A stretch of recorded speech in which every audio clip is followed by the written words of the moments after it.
January 6, 1997 Wrestling Observer Newsletter.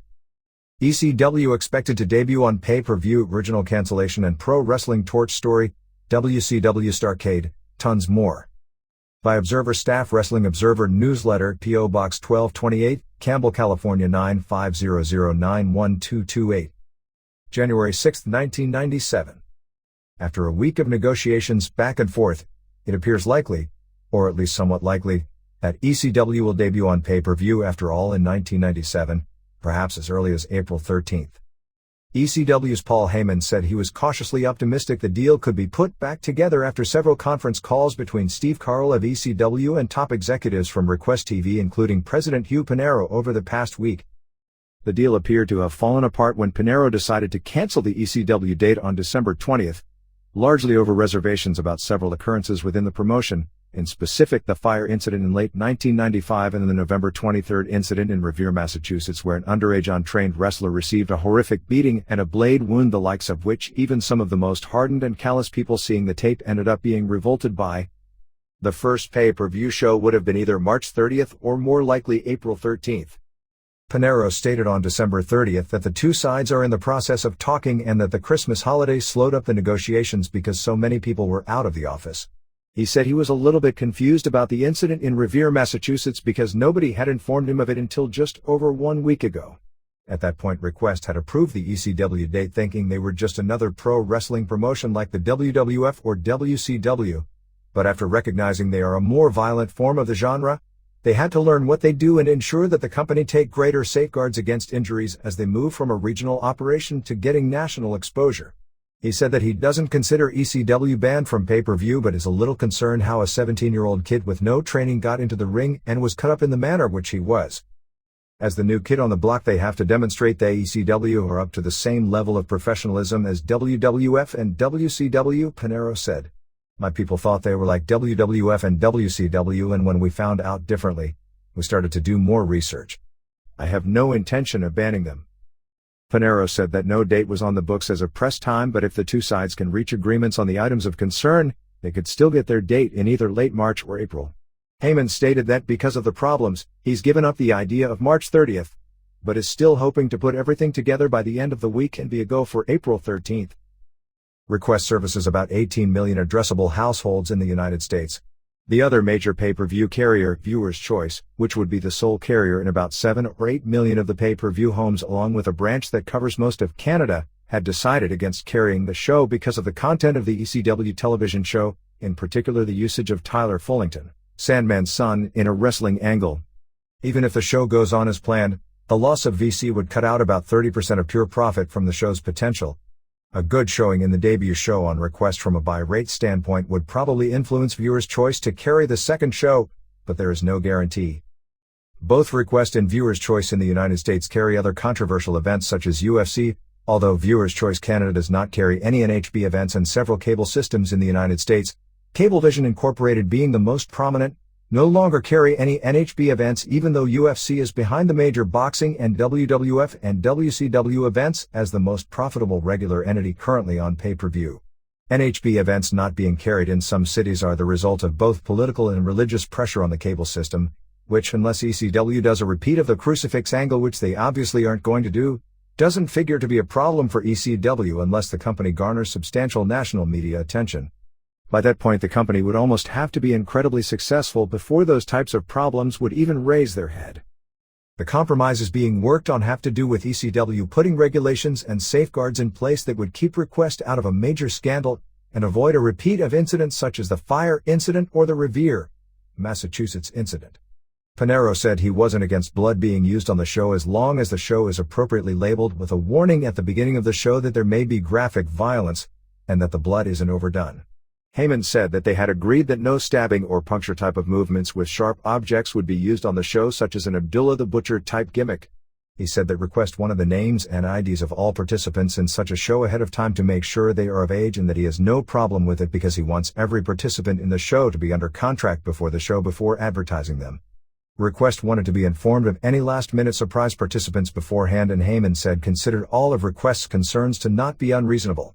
Among them was Request also demanding medical personnel be on hand as it is in boxing and NHB events, which he said the company already does on its own. Heyman said the show itself would contain a lot of wrestling and wouldn't be a bloodfest.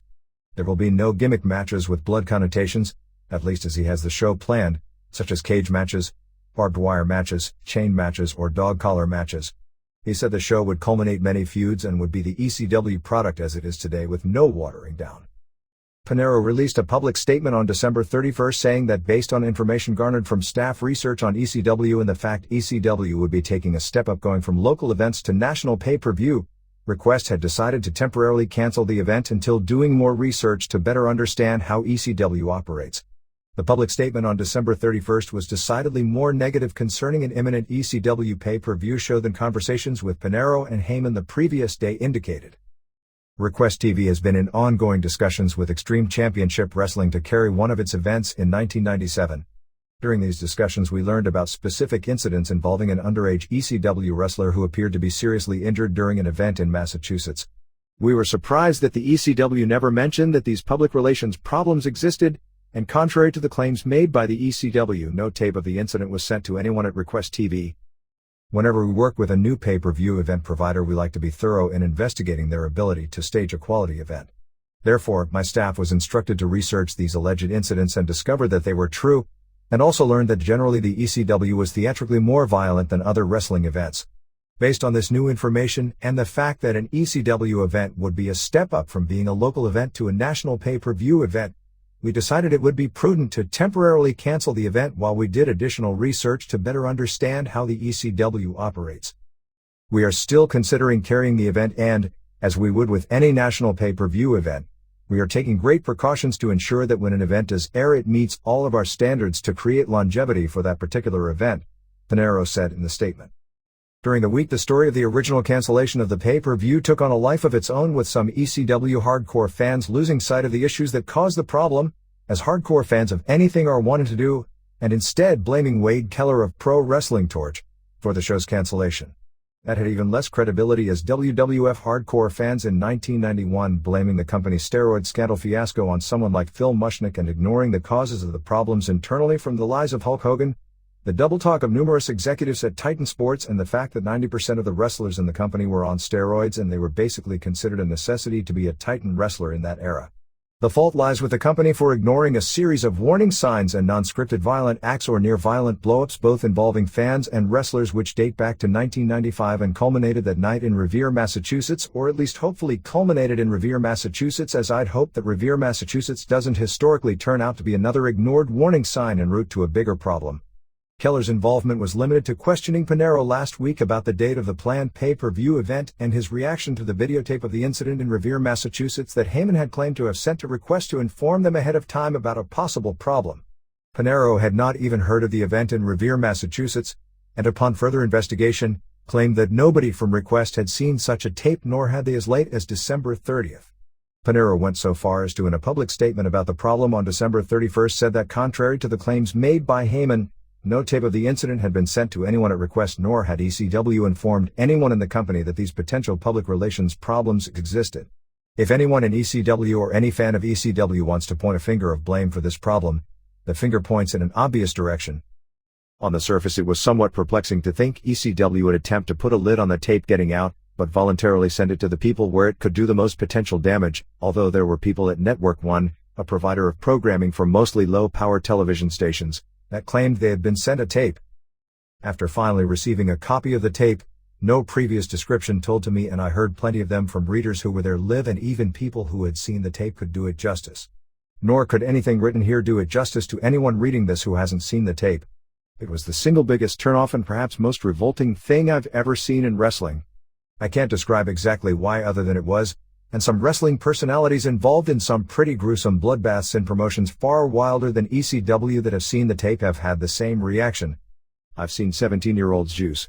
I've seen blade wounds that were as bad, maybe worse, although not many. I've seen more blood spilled, although the faucet-like flow of blood from a lengthy deep forehead cut was totally out of the ordinary in that regard. There was an ugly symbolism involved, and the crowd reaction to the circumstances, at least the most vocal members of the crowd, was appalling even by the worst standards of a pro wrestling audience. It was a series of strange circumstances The underage kid showing up with no experience and being put in a situation where he's to be juiced, taking a pretty savage beating. The cries from the father at ringside being ignored. The callousness of the audience. The botched up blade job. Keeping the match going. And the post-match in-character reaction of New Jack saying he didn't care if the kid bled to death while being cheered on and the kid laying there with blood pouring out of his forehead while fans chanted taunts at him, not caring that the fun and games aspect of pro wrestling had long since left this scene. The initial reports in this publication almost downplaying the incident as being a big deal were an embarrassment to the observer. The emotional reaction to such a tape is such that it is still difficult to find a proper perspective to put this event. Certainly nobody went out to permanently scar a 17-year-old by slicing his forehead open with an X-Acto knife, although our initial reports that the length and depth of the cut were because Eric Kula's panic from inexperienced and moved were not the case. The scene was appalling well before New Jack accidentally cut Kula's too deeply. Jerome Young, New Jack, disputed the report in The Observer that he laughed about the incident, claiming that he wasn't trying to hurt the kid and didn't laugh about it afterwards. It got far worse after the cut as the father, Steve Kulas, ran to ringside and began screaming to stop the match and that he's only 17, while the beating continued unabated despite an incredible flow of blood. The elder Kulas' voice is evident at ringside on the tape long before the blade job as his son was being pummeled with stiff shots including breaking a crutch over his back, that in real life hurts but isn't exceedingly dangerous, to an incredible full-force shot to the head with a toaster, which was where the idea that I was witnessing child abuse and a form of pornography and not professional wrestling took over. The uneasiness about this incident is not that there was an accidentally deep blade job, but a series of things only made worse by the accident, but what was done on purpose was plenty bad on a lot of levels on its own. I recognize guys show up at pro wrestling matches with their bag and if somebody no-shows, are often thrown in the ring. Many wrestlers have gotten their first lucky break in this manner. Probably on very rare occasions in juice promotions. They may even be asked to bleed. Sometimes they are under 18. Terry Gordy's first match was when he was 14. So was Rey Mysterio Jr.'s. I'm certain both had done plenty of blade jobs before they became of age. Pero Abuelo Jr. last year at 16, was blading from time to time right there with his father by his side. But all those arguments that try to say it really wasn't that bad or that unusual go out the window viewing the tape. The sad part, as much as the incident itself, was the reaction. The desensitizing of violence was such that the reaction across the board, from the wrestlers in the ring not breaking character, to the promotion not stopping the match and breaking the illusion. When something was decidedly wrong to the at least some members of the bloodthirsty audience itself went beyond the fact that the kid was under 18 and basically untrained when it comes to pro wrestling. It would have been just as bad if he were 19 as those in the promotion claimed he lied and told them he was, and they apparently accepted without even asking for ID or anyone in the promotion having ever even heard of him or knowing him. This is not meant to downgrade everyone in the crowd in Revere, Massachusetts that night. The fact was several if not many walked out of the show, not to mention the scary sight of a fan having epileptic seizure moments after being freaked out by the incident and the police nearly stopping the show. The incident ended later that night with Kulas in the hospital and police wanting to arrest his father for child abuse, not believing his injuries could possibly have occurred within a pro wrestling match. A sizable percentage of those who stayed were appalled and revolted based on the reaction we received from people who attended the show. But while watching the tape, you only hear the chants of "you fat fucking worse," while someone for all they knew could be bleeding to death in front of their eyes, which was worse than the reaction of those involved in putting on the show. It's funny, the ironic part is this description will probably sell hundreds of copies of the banned tape on the underground. In the long run, hopefully this incident and near cancellation or delay, or simply scare in the debut of ECW on pay-per-view will be accepted for what it is. A headache for some to be sure, but in the long run the best thing for all. ECW was a powder keg, and a potential worse explosion which results in perhaps even more serious injury, could be averted by all this as a wake-up call. It will be a whole lot better for the future of ECW for some safety guards to be put in place before the pay-per-view than another of those incidents occur live with the nation watching and resulting in the company never getting a second show. World Championship Wrestling's annual Starrcade pay-per-view on December 29th from Nashville continued in the promotion's current trend. The show had another excellent undercard, and main events with either past their prime performers or mediocre if not worse workers. However, the top matches weren't as mad as one would have anticipated going in, largely due to well-booked finishes. The show, which sold out weeks in advance, drew 9,030 fans, 8,327 paying $113,040. Scalpers were getting as much as $200 for tickets, which is unheard of for WCW events. Merchandise sales topped the $60,000 mark, approximately 58% of which was more NWO merchandise. If there was a negative to the show, it was too much in the way of run-in finishes, similar to the December 15th WWF pay-per-view show. Some of the matches, in particular Chris Benoit vs. Jeff Jarrett and Lex Luger vs. The Giant, and to a lesser extent, Hulk Hogan vs. Roddy Piper, needed some form of outside interference either working or backfiring to accomplish what was needed in the storyline. In the Dean Malenko vs. Ultimo Dragon and Medusa vs. Akira Hokuto match, outside interference was used to break up a false finish in the former and set up the finish in the latter, in preliminary matches that really didn't need it since it was being used so often later in the show, other than as an easy out for the victory to be obtained in heel fashion. In the case of Diamond Dallas Page vs. Eddie Guerrero, the interference actually flattened out and left a dead finish to a match which had finally built up a lot of heat after a slow start. In the dark match opener, Mexican Minis Mascarita Sagrada and Octagon Cheeto beat Jurado Estrada and Piratita Morgan in 7 minutes when Sagrada pinned Morgan with a crucifix. I was told the four got over pretty well with the crowd and it was said to have been about a 2 stars match. 1. Ultimo Dragon, Yoshihiro Osai, pinned Dean Malenko, Dean Simon, to win the WCW Cruiserweight title and unify with the other 8 titles in the J Crown, IWGP Junior Heavyweight, NWA Junior Heavyweight, Great Britain Junior Heavyweight, WWA Junior Light Heavyweight, UWA Light Heavyweight, NWA Welterweight, WWF Light Heavyweight and War International Junior Heavyweight, in 1830.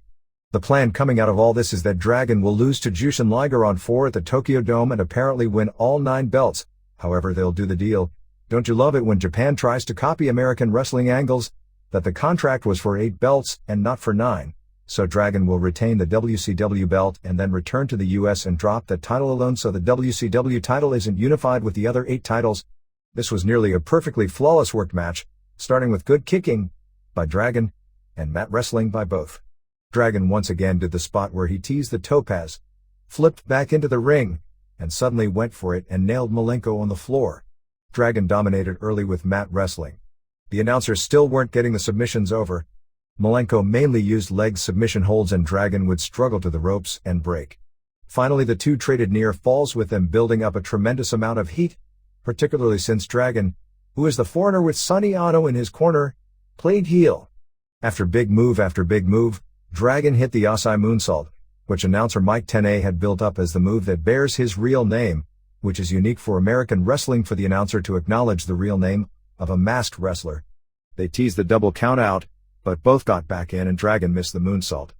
Malenko put on the cloverleaf but Ono got on the apron and Malenko broke the hold to go after him.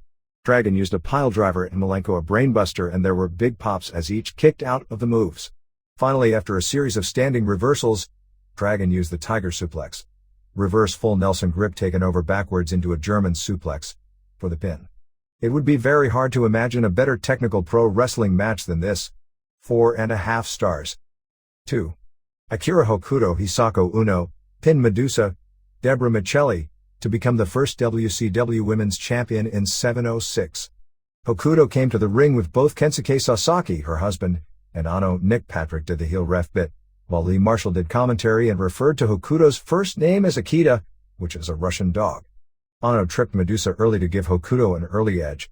Medusa tried a swinging DDT off the ropes and a Jimmy Del Rey style float over DDT, but both spots were very sloppy. Aside from that, it was a decent match, although Hokuto is nowhere close to what she once was, and quite frankly, neither is Medusa. Finish saw Ano hit Medusa with a flagpole, since Medusa came out with the American flag, and Hokuto used a missile dropkick and followed with her Northern Lights bomb finisher to win the title. 1.25 stars. Roddy Piper did an interview. To say this interview made no sense would be giving it more praise than it deserves. Piper once again proved he has the greatest interview charisma in the history of the business for his ability to simply say a bunch of things that make no sense, most of which have nothing to do with the storyline issue, and because of delivery, people still think it was a great interview. 3. Jushin Liger, Keiichi Yamada, pinned Rey Mysterio Jr. Oscar Gonzalez in 14-16 of the first ever meeting between the top high flyer in wrestling of the late 80s against the top high flyer of the mid-90s. Both Tony Schiavone and Mike Tenay did a great job of not only getting the historical aspect of this meeting over, but to tell the story of Liger's role in the evolution of flying wrestling and his recent brain tumor, treating him as something more than the stereotypical foreign heel role. The size difference between the two is amazing, particularly considering Liger by reputation is a tiny wrestler, although he looked to weigh at least 220. Mysterio Jr. needs to work with men close to his own size or the visual credibility aspect takes the match down a peg. Both worked hard and what they did was excellent, but there was something missing with Liger being mainly a mat wrestler these days due to injuries, and one of the best in the world at it, and Mysterio Jr. mainly being a flyer. It was acknowledged this was their first meeting except for working about 30 seconds in an 8-man tag match over the summer. Liger dominated with power moves including Chris Benoit-style power bombs. Mysterio Jr. is the best wrestler I've ever seen for the ability to actually have missed a move and be so agile as to recover in the middle of a miss and turn it into a hit. Liger suplexed Mysterio Jr. over the top to the floor and hit a killer powerbomb on the floor. He used the Romero special in the ring. Mysterio Jr. came back with a great German suplex and a springboard dropkick. He tried a second springboard move but Liger caught him in a perfectly timed dropkick. Liger used a released German suplex and followed with a dragon screw, and boy did the announcing go to hell when Tenay called that move. Liger used a somersault Copo kick. Mysterio Jr. finally did an Osai moonsault, but off the top rope rather than the middle rope, and a springboard leg drop. After a series of near falls, Mysterio Jr. went for a springboard into a Frankensteiner off the top, but Liger landed on his feet and hit another Copo kick and a Liger bomb for the pin. 3 3/4 stars. 4. Jeff Jarrett pinned Chris Benoit in 13:48. Benoit was up to his usual standards and Jarrett hung with him. It was interesting to see that in Nashville that Benoit had at least as much if not more fan support. The two worked a fast-paced good match. At one point outside the ring woman distracted Jarrett allowing Benoit to blindside him. Finish of the match saw Jarrett go for the figure 4 but woman raked his eyes. At this point Arnold Anderson came to ringside and walked past woman and Benoit and went into Jarrett's corner. At this point Conan and Hugh Morris came to ringside to attempt to kidnap woman, and during the melee woman kicked Morris low. Kevin Sullivan then came out and Conan gave Sullivan a wooden chair which he broke on Benoit. At about the same time Anderson DDT'd Jarrett on the floor and Anderson threw him in the ring. Jarrett rolled and ended with his arm on top of Benoit's body for the 3 count. Arn and woman argued after the match with Anderson telling woman it was all her fault. Gene Okerlund then set to do an interview but all concerned parties from Sullivan to Anderson to Jarrett to Benoit and woman all walked by him without saying a word. 3 1/2 stars. After all that, Steve and Deborah McMichael came out and said that Jarrett was horseman material but were running down Benoit and woman. I recognize this opinion isn't shared by a lot of people, but when it comes to being a tag team on interviews, the McMichaels get better by the week and this was Deborah's best performance to date. 5. Scott Hall and Kevin Nash retained the WCW tag titles beating Meng, Yululi Fifita, and Barbarian Sanfalahi in 11:52. Nick Patrick was referee and would get down slow whenever Meng and Barbarian had Hall in a pinning position. Most of the match saw Hall worked on. At 1.6 got the megaphone from Jimmy Hart and chased him to the back. Hall finally made the hot tag. After a little brawling Barbarian missed a high kick to Nash and Nash jackknifed him for the pin. 1 star. 6. Eddie Guerrero pinned Diamond Dallas Page Falkenberg, to win the vacant U.S. title in 15:20. For whatever reason, and following Hall and Nash is the best one I can come up with, the crowd was dead for most of this match even though Page had the presence and charisma and Guerrero is one of the best workers around. Finally as the match picked up and they traded fast near falls and reversals, the crowd slowly got into it and it built into a pretty good match. In particular the final few minutes of the match were excellent. Page has done a great job getting his move over and finally went for the diamond cutter but Guerrero turned it into a backslide for a great near fall.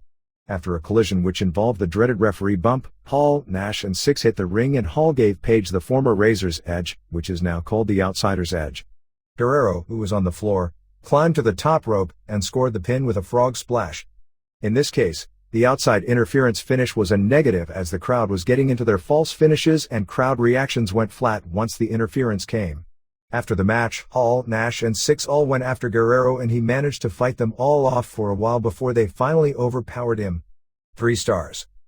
7. Lex Luger, Larry Fole, pinned the Giant, Paul White, in 13:23. Match itself wasn't much, although it was something to see Giant get up for a missed dropkick. Finish was really well put together and couldn't have worked better in someone's dreams. Luger finally knocked Giant down using a neckbreaker and went for a pin, but Giant kicked out and threw Luger onto ref Mark Curtis. Luger racked the Giant but Nick Patrick hit the ring and clipped Luger. Luger dropped Giant but didn't sell the clip. At this point Sting was shown in the crowd. Luger threw down Patrick and once again racked Giant and this time Six made the save with a spin kick. At this point Sting hit the ring and whispered something in both Luger and Giant's ear and dropped his baseball bat in the ring and left. Luger got to the bat first, but Giant got his foot on the bat before Luger could use it. Luger gave Giant a low blow, got the bat and hit him in the groin, the chest and the knee with the bat and scored the pin to a huge pop. They made a big deal about this match being the first NWO loss and began the tease for the Giant turn, saying that when the Giant was in trouble, instead of sending out Hall and Nash, they sent out Patrick and 6. 2 stars. 8. Roddy Piper, Roderick Toombs, beat Hulk Hogan, Terry Bollea, in 1536. Piper was as over in this match as anyone this side of Antonio Inoki would be. It was amazing to see the crowd wearing all the NWO t-shirts cheering Piper and universally booing Hogan.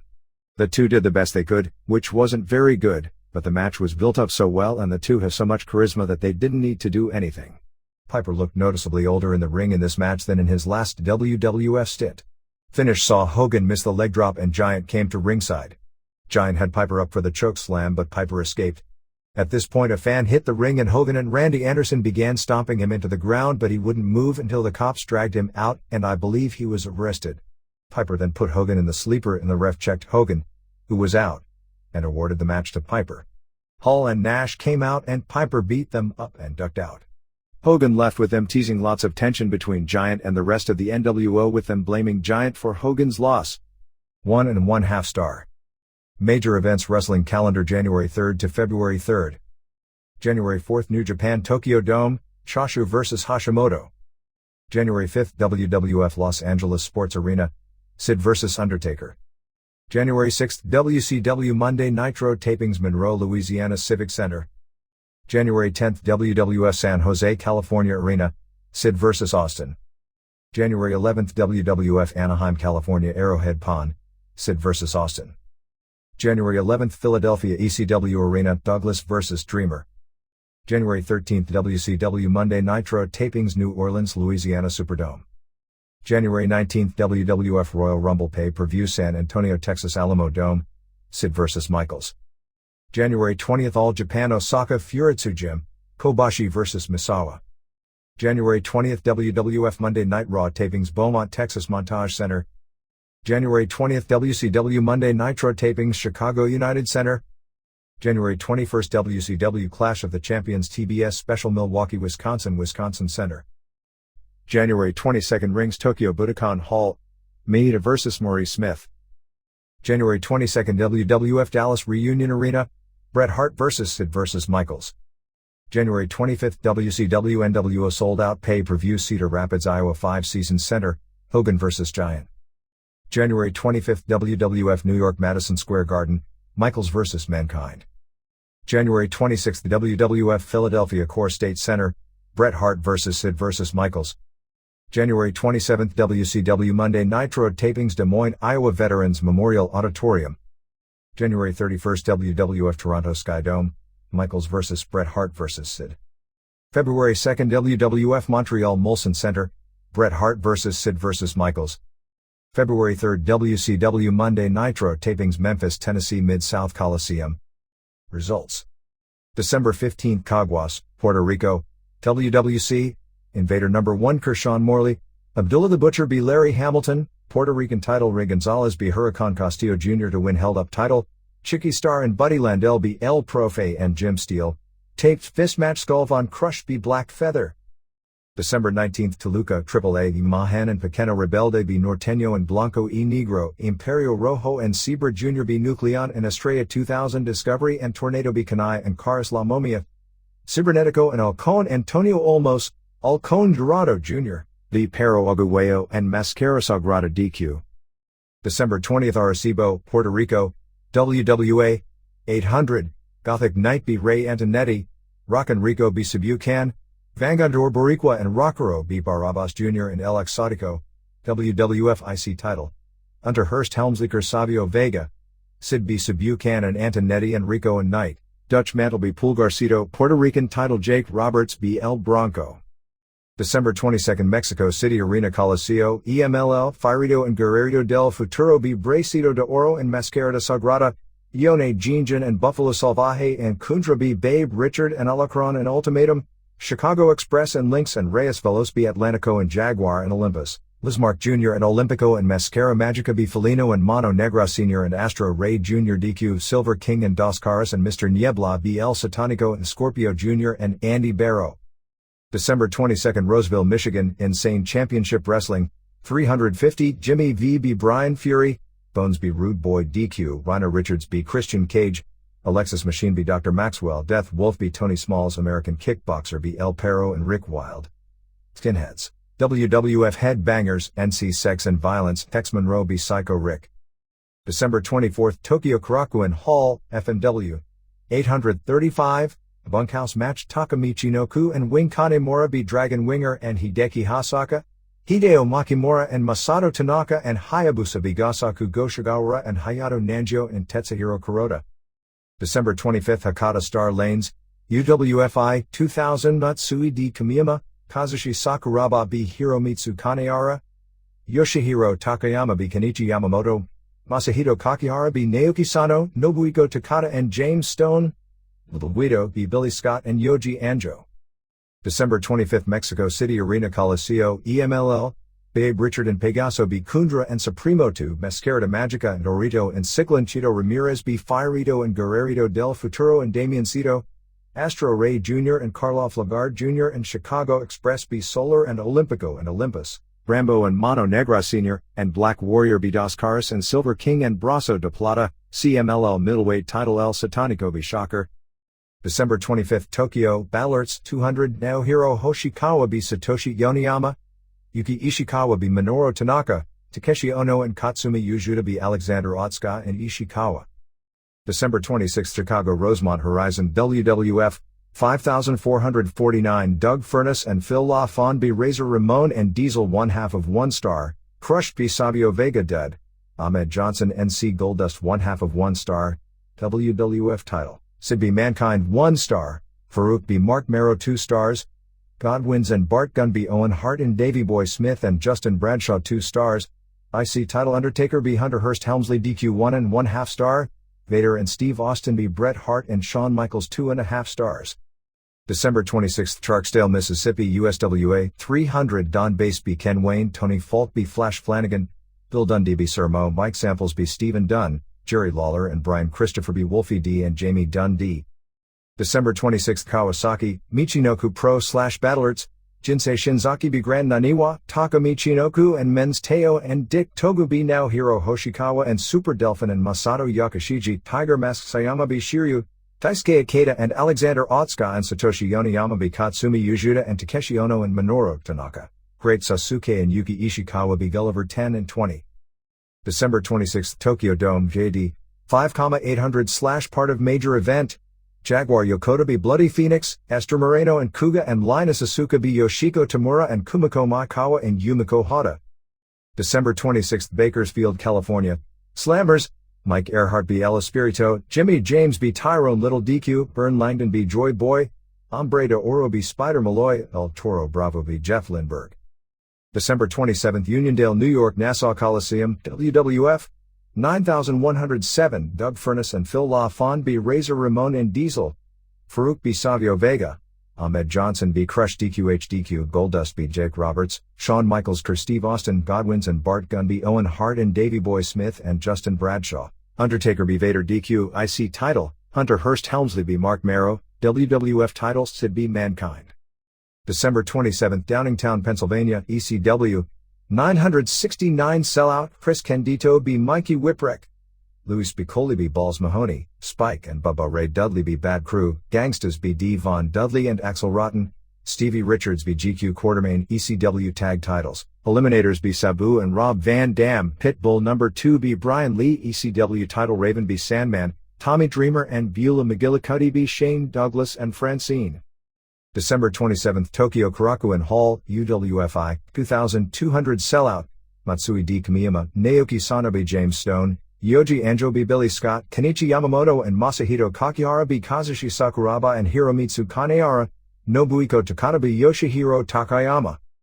December 27, Memphis, USWA, Blaze B. Tony Falk, Kareem Olajuwon, Reggie B. Fine, B. Brickhouse Brown, USWA Tag Titles, Stephen Dunn and Flash Flanagan NC Mike Samples and Vic the Bruiser, Victor Lewis, titles held up, Jamie Dundee D. Bill Dundee, unified title, Jerry Lawler B. Akeem Mohammed, Big Black Dog, concession stand brawl Brian Christopher and Lawler and Brown and Mabel and Dunn and Bill Dundee B. Mohammed and Elijah and Wolfie D. and Sermo and Don Bass and Jamie Dundee. December 27th, Mexico City Arena Coliseo, EMLL, Tiger Cota and Fierro B. Kung Fu Jr. and Mano Negra Jr., Olympico and Alacron and Filoso B. Kundra and Reyes Veloz and Lynx, Ultraman Jr. and Jaguar and Atlantico B. El Hijo del Gladiador and Archangel and Yone Jinjin, La Fiera and Brazo de Oro and Mr. Niebla B. Mocho Cota and Felino and Rey Bucanero, Bestia Salvaje and Scorpio Jr. and Dr. Wagner Jr. B. Dandy and Lismark Jr. December 27th, Johnson City, Tennessee, Tennessee Mountain Wrestling, TCB Man D. Chris Steelheart, Dr. Dan and the Orderly B. Brian Wayne and Mike Powers, The Spoiler B. James Blevins DQ, Ricky Rocket Grady Golden, Buddy Landell B. 8-Ball Jones, Bunkhouse Buck and Mongolian Stomper B. Ricky Morton and Tracy Smothers.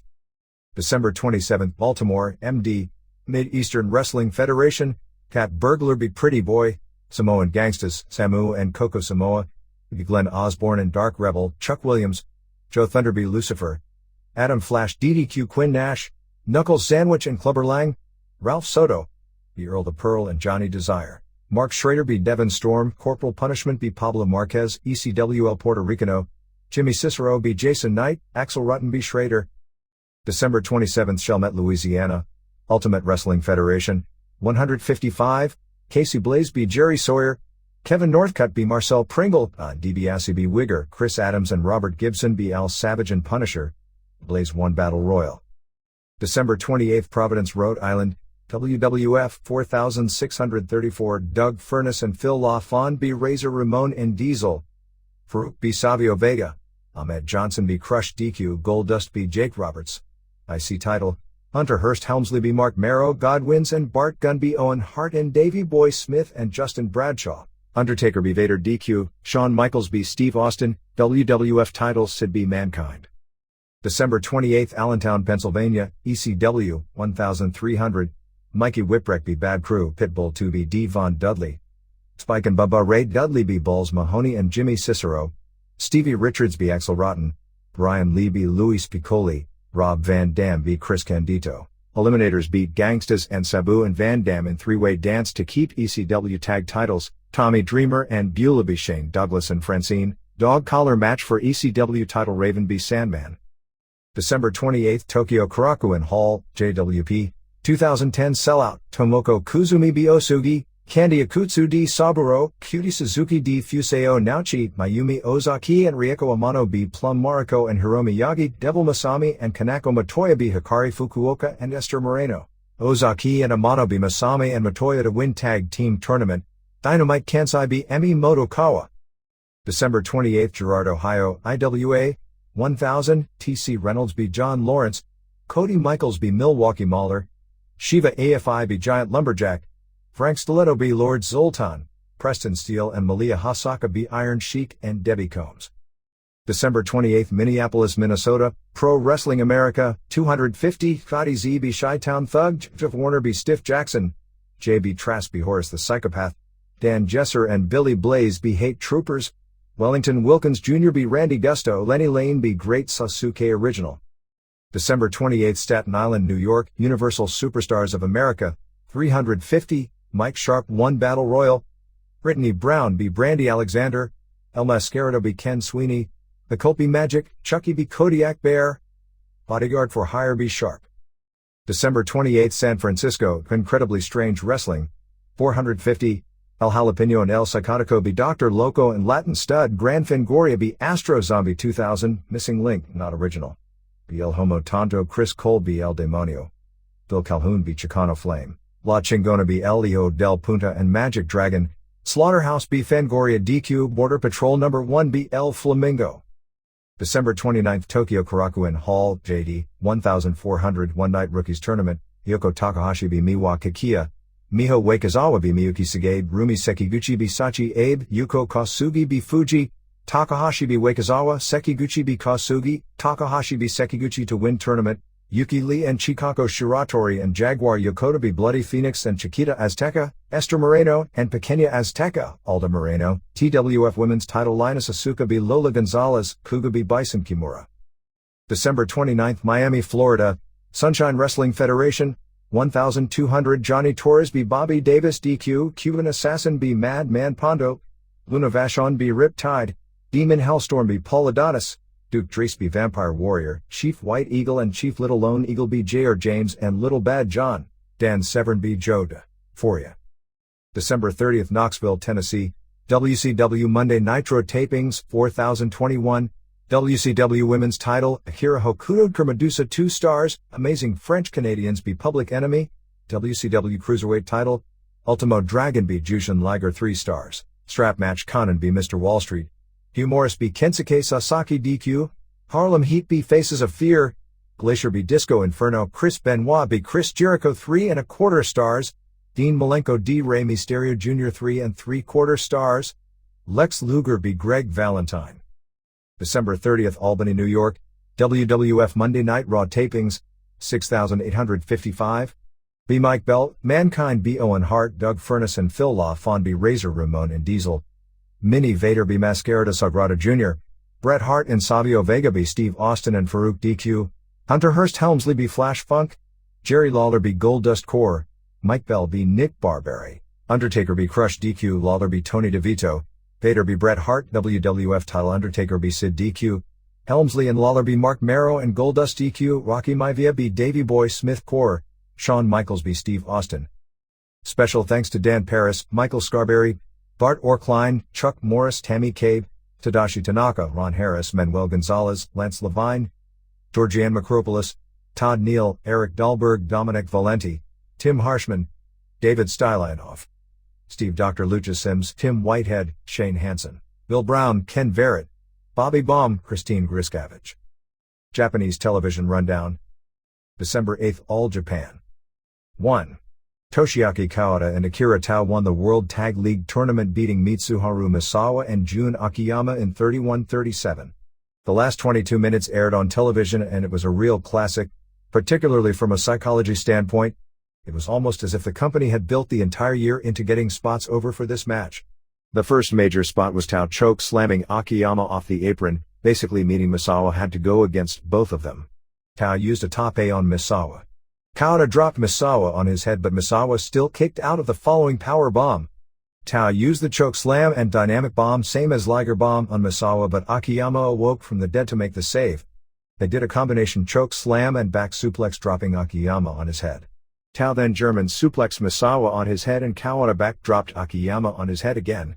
They continued to get near falls on Misawa with big moves including Tao using a choke slam again and Kawada using a high kick and a power bomb. Finally Kawada power bombed Misawa again and finally got the 3 count. I wouldn't rate it as the best match of the year, but it was very close to that level. 5 stars. December 14th, All Japan Women. 1. This was taped from the December 8th major show at Sumo Hall. In the TV opener, Ri Tamada retained her All Japan Women's title pinning Chikako Shiratori of the JD promotion in 10:27 with a dragon suplex. It was edited down to 5 minutes on television. Based on TV, the match was the typical fast-paced style but not much in the way of heat or psychology. They did a lot of near falls but the execution in some ways was reminiscent of the Medusa Hokuto match. 1¼ stars. 2. Chaparita Asari retained her WWWA Super Lightweight title pinning Fuseo Naochi of JWP in 14:34. This was also edited to about 5 minutes for television. Lots of flying moves early building to the near falls. The last several minutes had a lot of heat and was good ending with Asari using a new form of a small package for the pin. Asari also attempted a new move, which Naochi moved on, which was a combination of a Scorpio Splash but with a spin thrown in, kind of like a face-forward Sky Twister press. 3¼ stars. 3. In a shoot match under kickboxing rules, Yoko Takahashi of the JD promotion beat Saya Endo via decision after 3 3-minute rounds. Only round 3 aired on television. It was evident neither women had done much in the way of kickboxing but they were aggressive and in great condition in that they weren't tired in the way novices, and even experienced fighters sometimes usually are when doing kickboxing. Takahashi won the round and got the unanimous decision which based on what aired appeared to have been fair. 4. In a 5-round shoot match under Muay Thai rules, Aya Mitsui, a Muay Thai champion, beat Kumiko Maekawa. This result was wrong in the Observer a few weeks ago, as we printed Maekawa won the match. Only the 5th round aired on television, and both women were tons better than the women in the previous match. The crowd was really into it because it was a competitive high-level match. Mitsui won the unanimous decision, but Maekawa easily won the final round with lots of impressive high kicks in particular. The Japanese crowd, which never boos decisions even when they are bad, booed all 3 judges after forgiving the match to Mitsui, which gives the impression perhaps Maekawa was robbed. A real good final round. 5. Kaoru Ito defeated a woman I only know of as Malitsa in 51 seconds under Vale Tudo, basically UFC rules. Malitsa was a kickboxer and Ito managed to get behind her and do a Tank Abbott-like takedown with her and grab the armbreaker immediately. 6.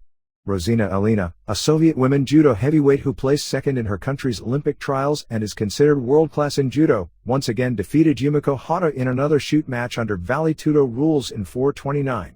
The first 2:30 was the two on their feet basically doing boxing. Hata was definitely getting the better of her much larger opponent. Then Hata made the fatal mistake of throwing the kick, which Alina saw and immediately tackled her. Alina was working for the arm immediately and finally got the arm breaker for the submission. The shoot matches came off better than they usually do on women's pro wrestling shows because fans have become more educated to the various styles. 7. Asia Kong and Dynamite Kansai beat Mariko Yoshida and Takako Inoue in 1915 when Kansai pinned Takako with the Splash Mountain. About 12 minutes aired on television and it was a very good match, particularly a great build toward the finish. Early on, Yoshida and Inoue did a double top A. Lots of good near falls at the end with some good heat. Only some minor sloppiness kept it from reaching the 4-star level. 3 3/4 stars. 8. Kyoko Inoue pinned Manami Toyota in 24:52 to win the WWA title. This was named Match of the Year in the AJW 1996 awards and was a great climactic match for the year. There were 2 problems early that kept it from being a Match of the Year, but it was a fantastic match anyway. Early on, Kyoko got poked in her left eye and she had to slow the match down for a few seconds and was a little sluggish even for minutes after. The other negative was Toyota doing a series of springboard moves outside the ring, losing her balance on the top rope twice in a row. About 17:15 aired on television and Toyota's matches always lose something from a context standpoint when they're edited, so this was probably even better than it appeared on television. At one point, Kyoko slammed Toyota off the top rope Flair style, but instead of Toyota taking the bump in the ring, she took it to the floor. The springboard spot started out with Toyota apparently wanting to do her regular springboard somersault plancha, but she tripped while landing on the top rope, and actually regained her balance enough to change the move into a crossbody but landed badly and hurt her knee a little bit on landing. She then grabbed a table and put Kyoko on it, and went to do a springboard somersault plancha through the table, but again tripped on the rope and fell in the ring. She went to do the move again and slightly lost her balance on the rope but still pulled the move off and landed on Kyoko through the table and it bent in half. The problem with the spot is obviously since she missed the spot the first time, Kyoko had to lie on the table selling for way too long. From that point on it was Match of the Year caliber. Toyota invented 2 new moves. The first was setting Kyoko up for what appeared to be a die-hard Splash Mountain, razor's edge off top, but did the move using her legs rather than her arms for a near fall. The second was when Kyoko did a power slam off the top rope and in midair Toyota turned it into a small package. Both pulled out every move in their repertoire, and their big moves several times to get near falls. Finally, Kyoko used a German suplex, her favorite Niagara driver, for a near fall, and then finished with what could be called a rack bomb, torture rack dropped into a power bomb. 4 3/4 stars. Puerto Rico. WWC ran a pay-per-view show in Puerto Rico which was I believe a tape show of the 1996 anniversary show with Carlos Colon vs. El Bronco in a retirement versus deportation match, Miguel Perez vs. Huracan Castillo Jr. for the Puerto Rican title, Invader No. 1 vs. Chicky Star, Invaders No. 2 and No. 3 vs. Southern Posse from Florida, Abdullah the Butcher vs. Ron Harris of the Bruise Brothers and Ricky Santana, and Ray Gonzalez defending the WWC tag titles against Dan Crawford and Doug Furness. Coming into Puerto Rico for shows over the first weekend of 1997 include Buddy Landel, Eric Shelley, son of Len Shelley, which probably means nothing to almost anyone, Abdullah the Butcher, and the return of Ron Starr. Butcher faces Landel on January 4th in Ponce, Puerto Rico, and headlines challenging Colon for the Universal title on January 6th in Caguas.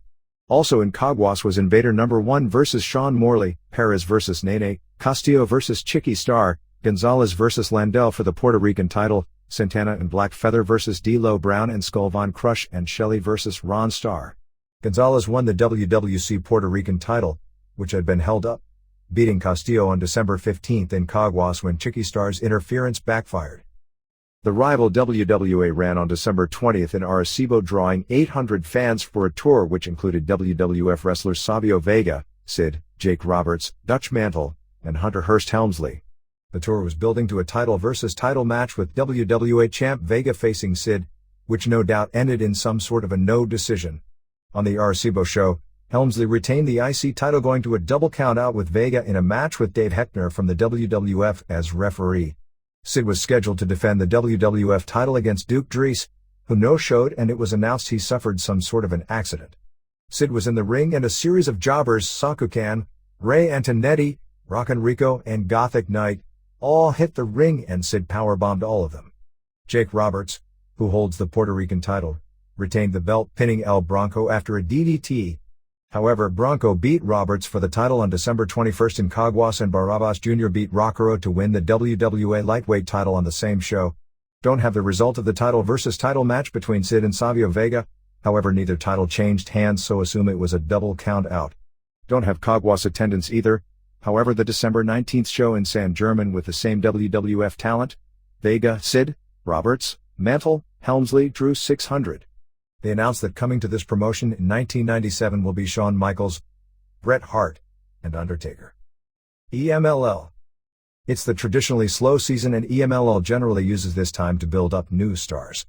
I can recall in the past that late December/early January have been used over the past 2 or 3 years to really push wrestlers like Hector Garza, Shocker, Astro Ray Jr., and whomever is the hot young wrestler in that period.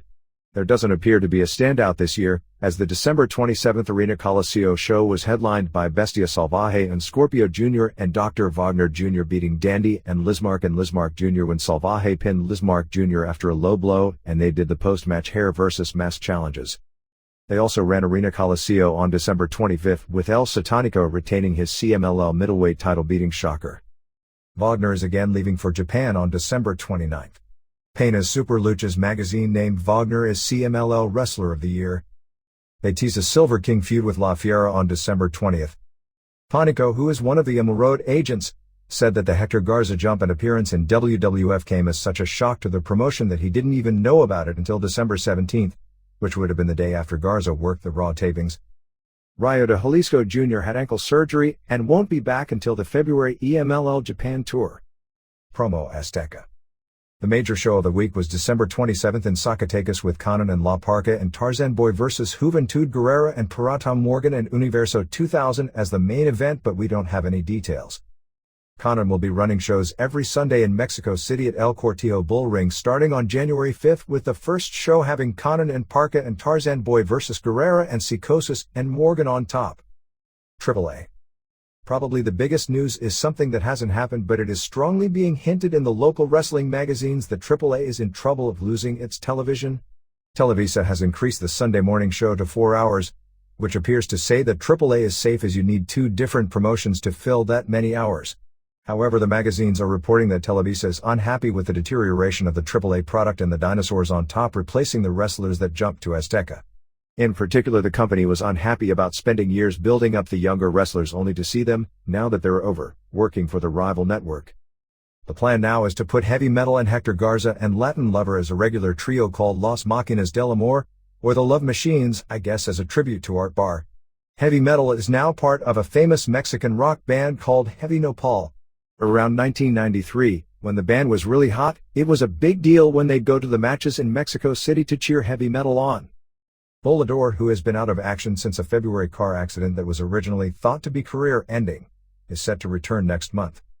AAA is talking about running its first major show of the year in February for the second Champion of Champions Cup, and targeting May for the beginning of Triple Manias and August to run a major show at the Los Angeles Sports Arena, Japan. The traditional biggest show of the year takes place at the Tokyo Dome on January 4. This will probably be the largest crowd in the history of pro wrestling ever drawn solely through tradition. Most of your big crowds have been drawn usually from a killer main event, or sometimes a hot promotion putting on a killer card when it comes to depth. This show has neither but will still probably draw close to or even in excess of 50,000 fans. Main event is Shinya Hashimoto defending the IWGP title against Riki Choshu, plus the expected title switch with Jushin Liger winning what I'd guess would be 9 belts from Ultimo Dragon since the WCW Cruiserweight is in the mix. With that title win, Dragon is the only person in pro wrestling history that I know of ever to hold world titles in Mexico, Japan and the United States simultaneously. Vader held heavyweight titles in Europe, Mexico and Japan at the same time many years back.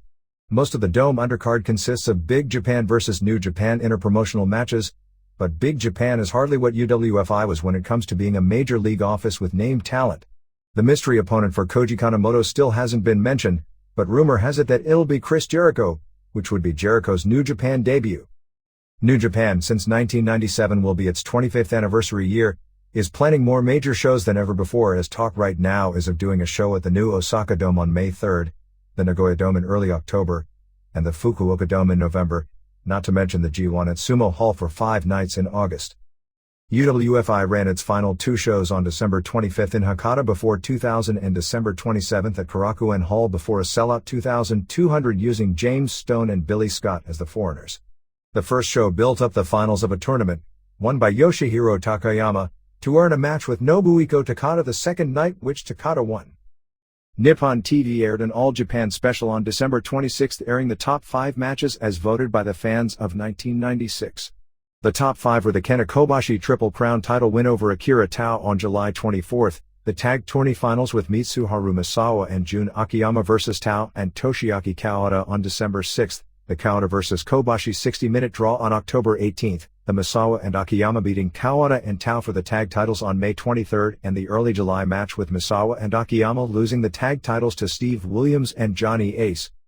December 7 New Japan television show drew a 2.5 rating, while the December 8 All Japan show with the tag tourney finals drew a 4.2. Caught the last rings and Pancrase shows for December 21 and December 15 respectively.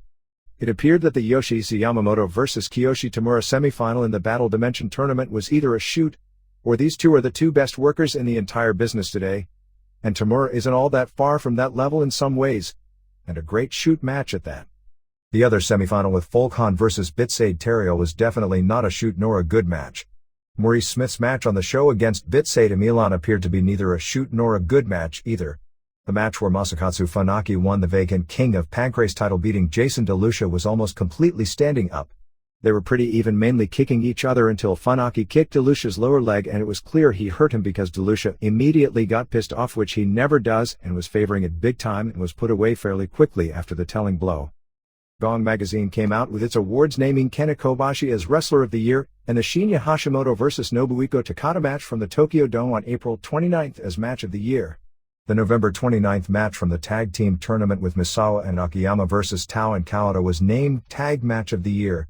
Tao, Akiyama and Satoshi Kojima of New Japan also received awards, although I'm not sure exactly what for, but I'd get in the case of the latter two something along the lines of Most Improved. Kyoko Inoue was named Woman Wrestler of the Year, while Yuki Kondo of Pancrase was the obvious winner for Rookie of the Year. In a surprise, JWP named 21-year-old second-year pro Tomoko Kuzumi as its Wrestler of the Year. The surprise is because Kuzumi has hardly been pushed as a main eventer in a group where Dynamite Kansai has been the traditional top star probably since the group's inception. They named the April 11 Mayumi Ozaki vs. Commander Borishoy match as Match of the Year.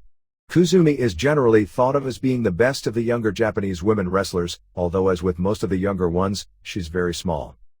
Satoru Sayama has reached some sort of a business arrangement with Antonio Inoki, which, if you follow history, is an irony of a great degree. It's funny the directions life takes people, in particular people like Sayama and Inoki. I don't even know if I'd be shocked if Vince McMahon were to hire back Kevin Waycalls. Okay, maybe I'd be shocked about that one. Inoki is working on promoting a show in Cuba in 1997 and has a meeting with Fidel Castro. No, I'm not making this one up, about it on January 9th.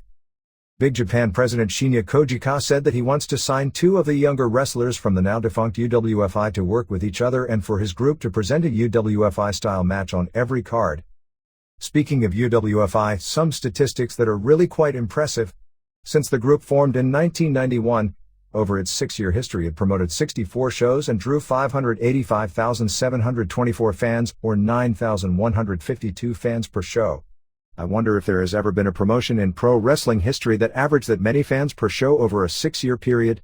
I'd almost be sure that has never happened before. And the funny part of the story is despite all that the company, at least over the past 2 years, was running deeply in debt and went out of business. JD Promotions ran its final show of the year on December 29th at Korakuen Hall before 1,400. They did what was probably an angle which was really weird.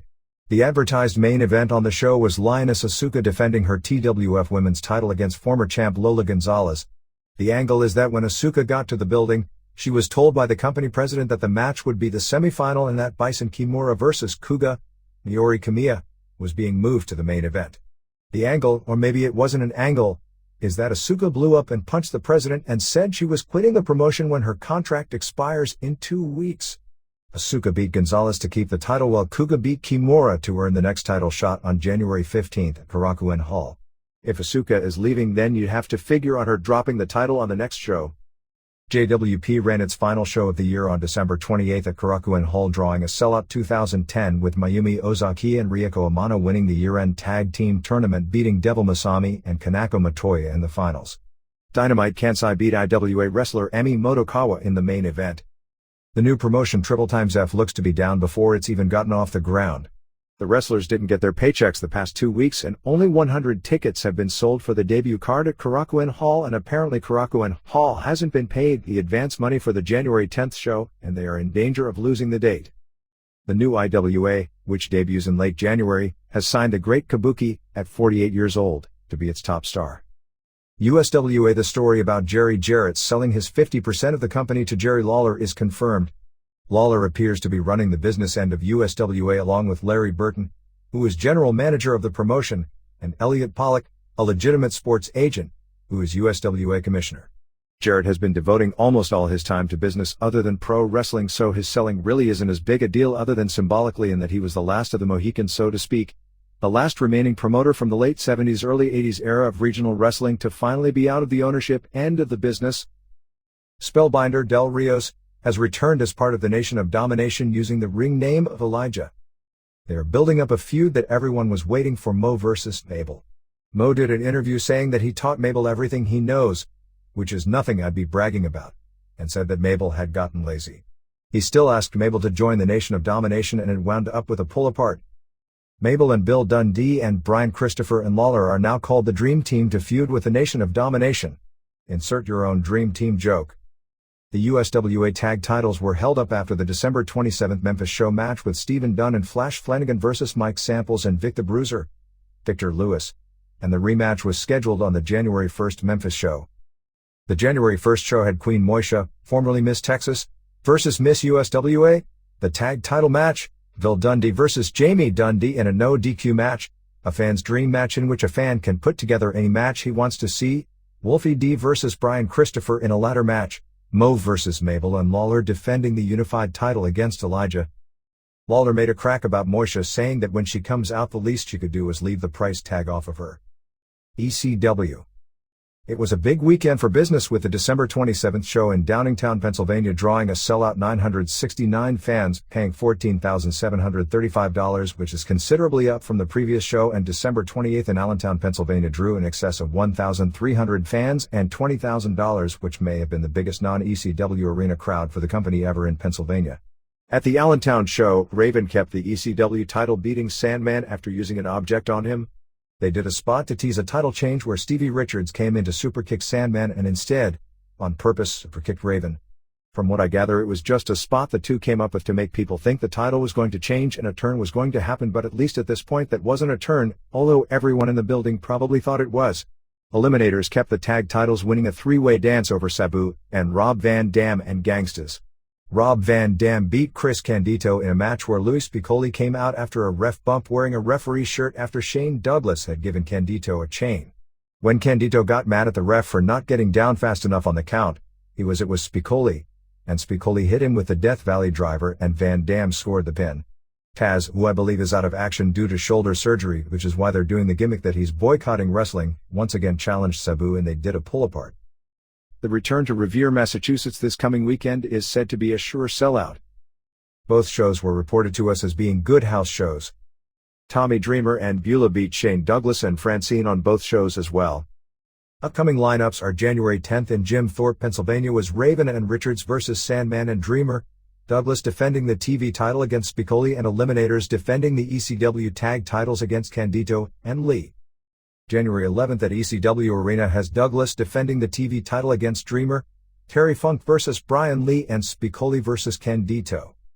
January 17th at the Tabor Youth Association building in Northeast Philadelphia has Raven and Douglas vs. Dreamer and Pitbull No. 2, Sandman vs. Balls Mahoney, Eliminators vs. Dudleys, Gangstas vs. Axel Rotten and Devon Dudley and Candido vs. Whipwreck, and January 18th in Scranton, Pennsylvania at the Catholic Youth Center, which is a longtime WWF building, has Raven vs. Sandman, Dreamer and Beulah vs. Douglas and Francine, Pitbull No. 2 vs. Lee, Eliminators vs. Gangstas, Candido vs. Whipwreck and Dudleys vs. Axel Rotten and Devon Dudley.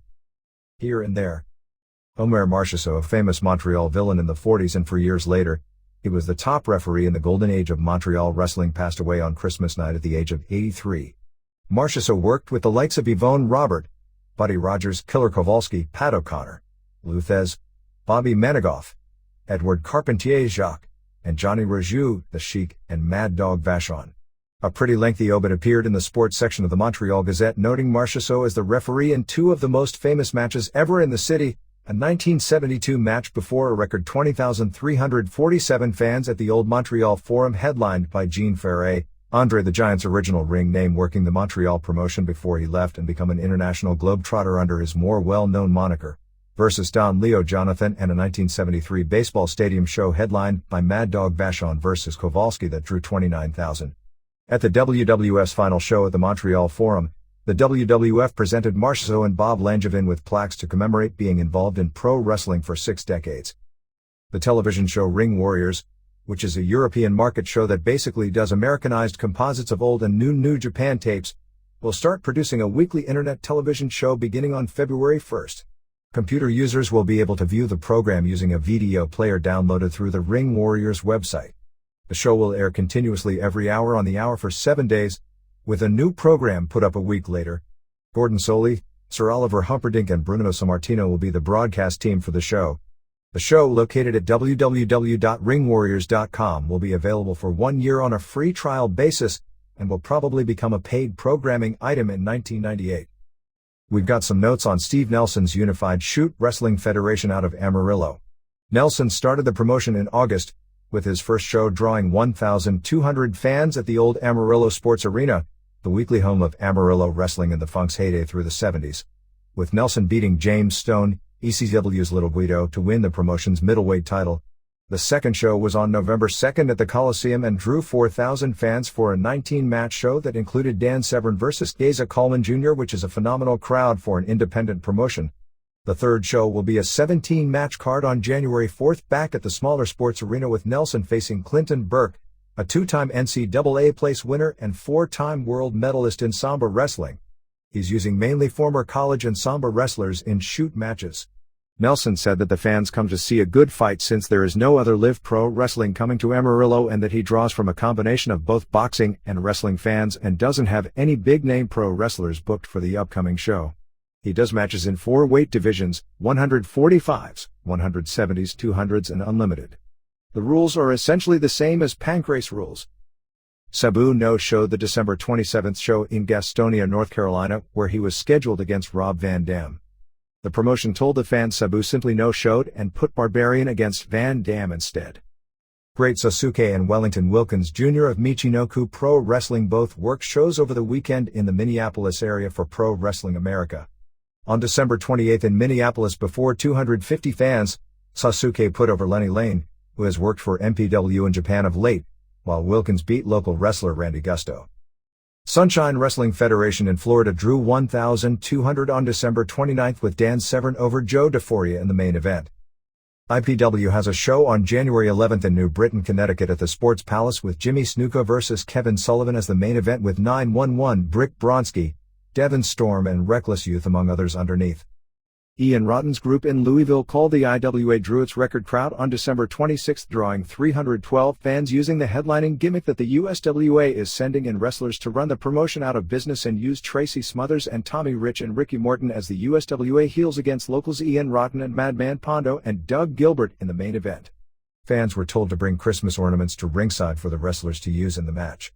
There is something to the feud between the two groups, since starting January 2nd, USWA is moving its weekly shows from Tuesday to Thursday to go head-to-head. Jay George, and promoter and ring announcer for Oklahoma Independent Promotions, died on December 20th at the age of 31 from colon cancer. The local area wrestlers are organizing a show for next month to help the family pay for medical and burial expenses. Want to send out public condolences this week to Georgianne Macropolis on the loss of her sister. NHB. Victor Belfort Gracie signed his contract to appear on the next UFC pay-per-view at about 4 a.m. on December 31st. At this point, the four-man heavyweight tournament looks to be Gracie, Scott Ferrazzo, kickboxer Jim Mullen, and Bob Marowitz has been negotiating on and off the past week plus with Ken Shamrock. The word we've gotten is that Shamrock is training as if he will fight in February, although the sides aren't close on money and nobody is giving me the impression the odds of it actually happening are high. Shamrock's hand will be healed enough to fight by February. We're told that the Dan Severn vs. Mark Coleman main event is signed, sealed, and delivered. Belfort Gracie, who is 19 years old, if you are to believe the rumors, has the potential to be the best fighter of this era. He's skilled at Brazilian Jiu-Jitsu and is being touted as the best boxer of all the Brazilians, and his boxing coach, who used to coach Oscar de la Hoya, is supposedly claiming he's so adept in boxing he could win an Olympic gold medal in it. We shall see. And perhaps quickly, because an idea floating on the table would be to put him in against Shamrock first round, as that's the match the Shamrock camp was pretty well approached with doing. Richard Hamilton filed a $250,000 breach of contract lawsuit against Coleman. Coleman has finally started training after being down with a bug he caught in Brazil since late October. WCW. Monday Nitro on December 30th from Knoxville, Tennessee, with 4,021 paying $49,321, opened with the first tease of the Giant turn. As the NWO is arriving, Giant asked Hogan for the title shot since he won at World War III. Hogan told him they were all family and kind of put him off, and acted like since Giant won the Battle Royal, now they could all relax and make movies and Hogan didn't have to worry about defending the title. Hogan kind of hinted he'd give Giant a shot, but not at this point, and said that Giant dropped the ball last night when he didn't take out Piper during the finish of their match. They tried to put too many people on television, 10 matches in total, and thus most of the matches were either great matches that were rushed or awful matches that were rushed. Amazing French Canadians beat Public Enemy in 329, awful match that was rushed, when they used Le Cannonball on Rock after Rock and Grunge both went through a table after Jacques Rougeau moved. Ultimo Dragon defended only the WCW Cruiserweight title against Jushin Liger, winning in 440 with a Tiger Suplex. Of all the great Japanese workers and Mexican workers who have come to the United States, Dragon picked up the knack of working American style faster than anyone. He's not over that much because of a lack of exposure, but I'm not sure he's not the best worker in the entire country at this point. Could have been a classic but too short. Conan was supposed to wrestle Big Bubba in a strap match, but Bubba wasn't there and Mr. Wall Street took his place. Finish was the same as in every strap match in history, where the loser drags the winner around to 3 turnbuckles and the winner also is tapping the buckle. Then the loser makes a mistake, and the winner flies into the buckle. Match only went 242 and wasn't good. Wall Street left Conan laying afterwards. Hogan did an interview with Eric Bischoff where both said that Hogan had won the match with Piper the previous night, and Hogan said he took it easy on Piper because one of Piper's kids begged him not to be too hard on his dad. Hugh Morris beat Kensuke Sasaki in a 440 of a time waster via DQ. Morris used the moonsault, but Sonny Ono interfered, hitting Morris with the flagpole. Morris attacked Ono after the match. Match sucked. Harlem Heat beat Faces of Fear in 332. Rob Parker came out and threw powder in Stevie Ray's eyes, so Meng had him pinned. Sherry attacked Parker. Booker T came off the top on Meng's back and reversed the pile, giving Heat the win. Sucked. Diamond Dallas Page did an interview all dejected and not saying much, and said the NWO is too strong and hinted he was joining the NWO, which I guess means that he isn't. Glacier beat Disco Inferno in 417 in a match that was really bad even by the standards set earlier in the show. Chris Benoit pinned Chris Jericho with a backwards superplex in 4 minutes. This was an excellent match, only too short. Then came the Horseman soap opera segment. Deborah McMichael started beating Nice to Woman, but Woman came back and started yelling at her and Steve. Arnold Anderson wasn't there. Jeff Jarrett came out. The McMichaels said that Jarrett should be a horseman and not Benoit. Don't the McMichaels have the greatest job in wrestling? They get to dress up for interviews, and since Steve can't wrestle, instead of teaching him, he just never wrestles. Benoit said that after last night he realized Jarrett was good enough to be anything he wanted in wrestling except a horseman. Deborah had the final line saying that Nancy was just upset because of her weight gain over the holidays. Mexican Minis Mascara de Sagrada and Octagonchito beat Jurito Estrada and Piratita Morgan in 2:21. It was way too short to get anything accomplished, particularly after selling the match almost the entire show. Rey Mysterio Jr. and Dean Malenko went to a 10-minute draw that actually was 9:21. Crowd heat was down for this match until the last few minutes when they did so many near falls that looked to be the finish. The work was their usual excellent level. Last night saw Lex Luger over Greg Valentine with the rack in 2:42. The show ended with the big angle. Roddy Piper showed up and thanked the fans and said the previous night was his last fight. Hogan and Bischoff came out and began insulting Piper, and Hogan squared off when the entire NWO came out and destroyed Piper. Giant was just standing there while the rest of the guys, in particular Hall, Nash, Six, and Scott Norton, destroyed him while Hogan feasted on the bones, so to speak. Hogan did a few chair shots to Piper's bad hip, and they carried Piper out on a stretcher and took him away in an ambulance. Before they got rid of Piper, they gave him to Giant to choke slam him, but Giant refused. Hogan got mad at Giant and slapped him in the face. Giant then grabbed Hogan around the throat and wouldn't let go until Hogan promised to give him a title match. Hogan promised to give him the match and got out of the ring all staggered and told all the guys to attack Giant, which they did, and Hogan hit him several times with the title belt, and they left Giant laying. Fans threw tons of garbage into the ring during this angle, which was a great angle.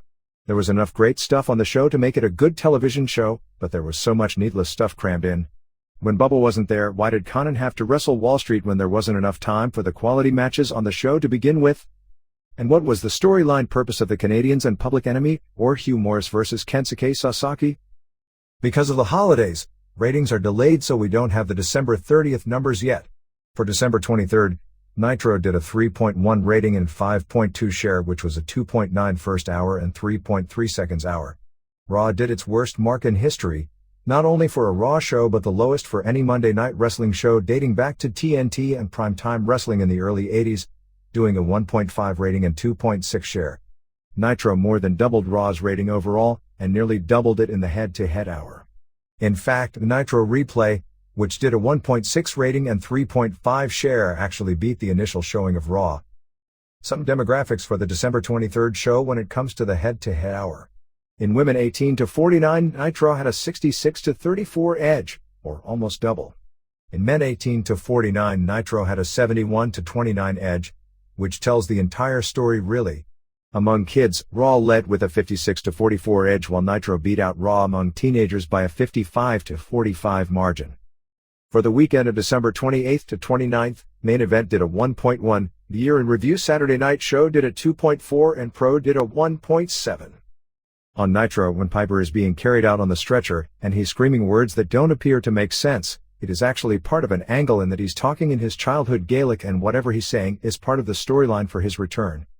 In the Associated Press balloting for Athlete of the Year, won by Michael Johnson, Ric Flair received 2 votes.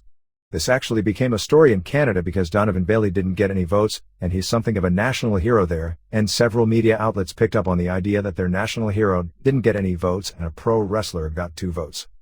What we have for the NWO pay-per-view show on January 25th in Cedar Rapids, Iowa is Hogan vs. Giant for the title, Hall and Nash defending the tag titles against the Steiners, Eddie Guerrero defending the U.S. title against Six in a ladder match, Masahiro Chono vs. Chris Jericho, and Marcus Bagwell vs. Scotty Riggs. I believe there will be 1 or 2 more matches. The January 21st Clash in Milwaukee was originally set for Hogan and Giant as a tag team against Luger and Arnold Anderson, and that's where the Giant turn, it was going to happen. And if it wasn't going to happen, they'd do an angle to heat up a Hogan-Luger pay-per-view match. Was initially supposed to take place, so I'm assuming they've got to come up with a new card now since they did the turn already. 911 being given the name Tombstone was probably a rib on Paul Heyman, since Paul Heyman broke into the business as a manager in Florida about 10 years ago when Kevin Sullivan was booking, and his first protege was named Tombstone. Lots of rumors regarding Kimberly returning. Apparently the heat between Mrs. McMichael and Mrs. Sullivan is legit, as they won't even dress in the same dressing room.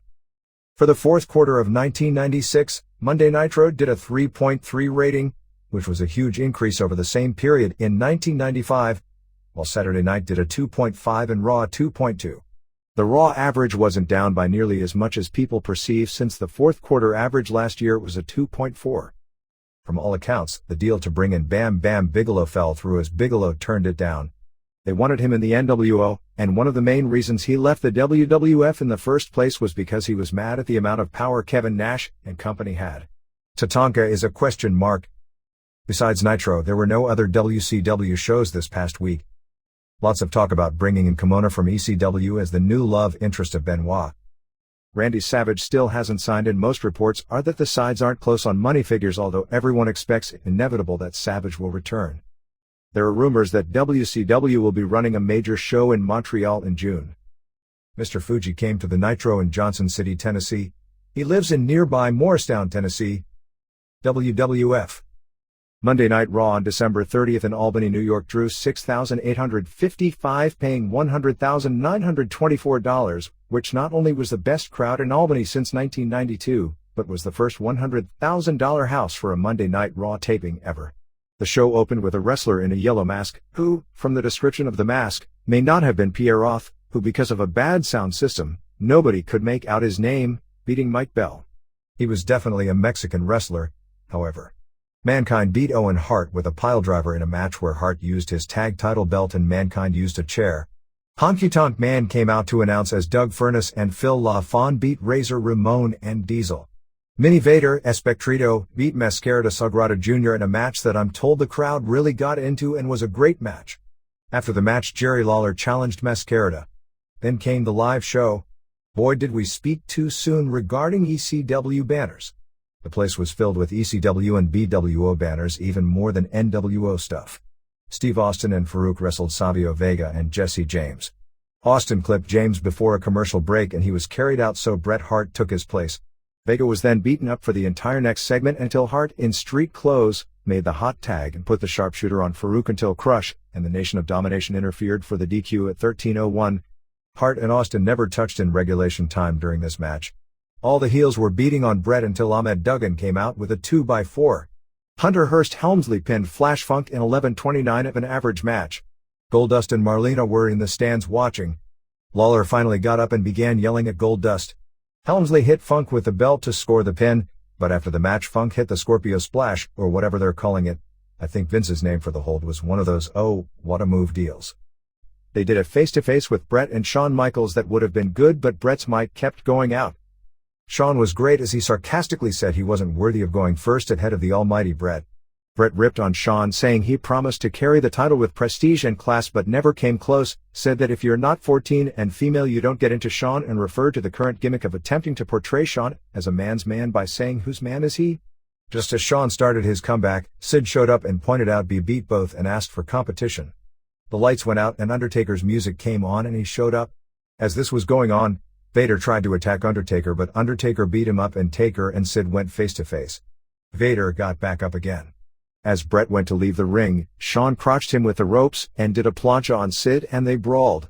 The segment would have been better off if it was just left with Shawn, Bret and Sid because it got too confusing involving everyone else. Lawler beat Goldust via count out in 3 minutes of a terrible match. Helmsley came out and tried to kidnap Marlena, but as he was leaving, Mero was in the aisle.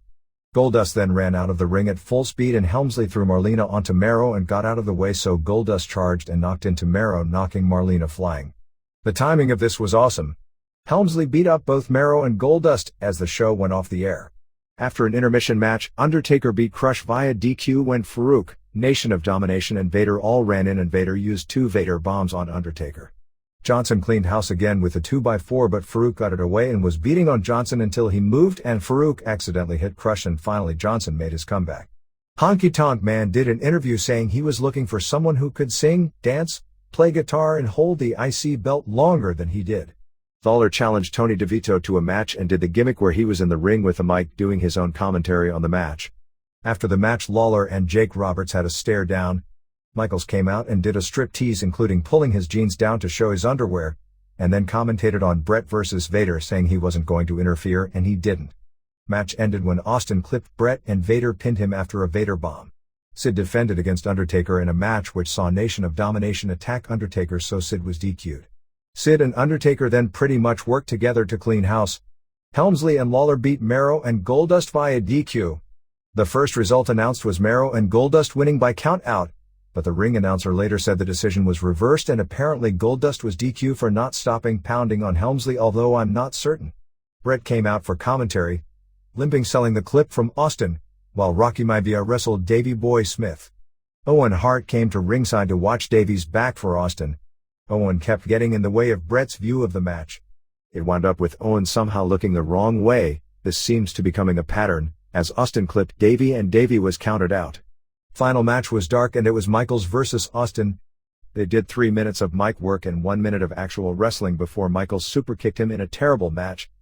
There were chants of Michaels sucks, which Michaels was clapping too, I guess to show he wasn't bothered by it. About 3,000 tickets and $170,000 is in for WrestleMania in Chicago. All the $300 ringside tickets are gone. For people who think that's too much for wrestling tickets, the fact they were all sold immediately indicates the laws of supply and demand economics is otherwise. TV ratings for December 28th to 29th saw Blast Off at 0.3, Livewire at 0.9 and Superstars at 1.5. It was all-time lows for the former two. This was a weekend where overall viewing levels are down, however WCW shows didn't show that kind of a decline, and WCW main event beat Blast Off nearly 4-1 in the ratings head-to-head. From the weekend Superstars show, it appears that Vic Venom did get heat about saying Bret Hart would win the Rumble so assuredly the previous week, since Bret is scheduled to win, and things can always change, although this one may be a hard one to change, as he came back and kind of backed off saying you can never know for sure who would win a Rumble. Jim Ross called Barry Windham's stalker gimmick another lame marketing idea, and mentioned how Farouk's original headgear gimmick will go into the WWF Marketing Hall of Fame with the gobbledygooker. The commentary and match with Phineas Godwin sure hinted a Windham heel turn. What actually happened is that Phineas won, and Bradshaw ran in, but it wound up with both Godwins beating on Bradshaw. Windham kind of saved Bradshaw but then talked out on him. Terry Funk is in the Rumble basically for sure. Austin needed stitches in his eye from a potato shot over the weekend. Mankind, Goldust and Undertaker filmed a sports-related comedy show as part of a pilot with the people who did Second City TV. The gimmick was the three wrestlers were there in their wrestling personas sitting in a bar discussing how-brow subjects such as philosophy. In Chicago on December 26th, Bret and Michaels worked as a tag team against Vader and Austin. Match ended when Bret and Michaels collided with each other and Austin rolled up Bret for the pin. Bret and Shawn then brawled down the aisle after the match. This was the final Chicago house show before Mania and was the only house show of the weekend Bret worked, apparently to do a local angle to start the build for their match. Michaels worked with Austin in singles the rest of the weekend. February 9th at the Continental Arena in East Rutherford, New Jersey will be Michaels and Austin versus Bret and Sid on top. There are also some four corners matches booked with all four, and lots of triangle matches for the title with Michaels, Bret and Sid starting the weekend after Royal Rumble. Shotgun Saturday Night debuts January 4th with Sultan vs. Rocky Maivia, Salvatore Sincere vs. Goldust and Grimm Twins vs. Godwins as the three matches. The WWF hasn't released a station list, and people who have perused local Sunday paper TV sections in major markets around the country have indicated that aside from the Long Island station listed here last week, nobody can find any stations carrying it, nor can satellite guides. Besides Albany, the other figures for the week were December 26th in Chicago at Rosemont Horizon drawing $5,449 and $104,408, December 27th at the Nassau Coliseum drawing $9,107 and $186,299. Best crowd at Nassau since 1993 and best gate since 1991. December 28th in Providence drew $4,634 and $78,454, and December 29th in Hartford drew $4,957 and $76,040. Chicago was something of a disappointment, particularly since WCW has already sold 8,000 tickets for its January 20th date in that city, but not unexpected since the advance was weak, and that was attributed to the belief fans are waiting for Mania, and with the high Mania ticket prices, may have chosen to skip this show. As of December 31st, San Antonio had sold about 13,500 tickets, which is a great advance under normal circumstances but a long way from 71,000. Advance for January 31st in Toronto was already 14,401 tickets and $241,470, which is phenomenal, and as is the seasonal tradition, it appears most of the January houses for both WWF and WCW will be hits. Wrestling generally does its best business of the year from Christmas through the end of March.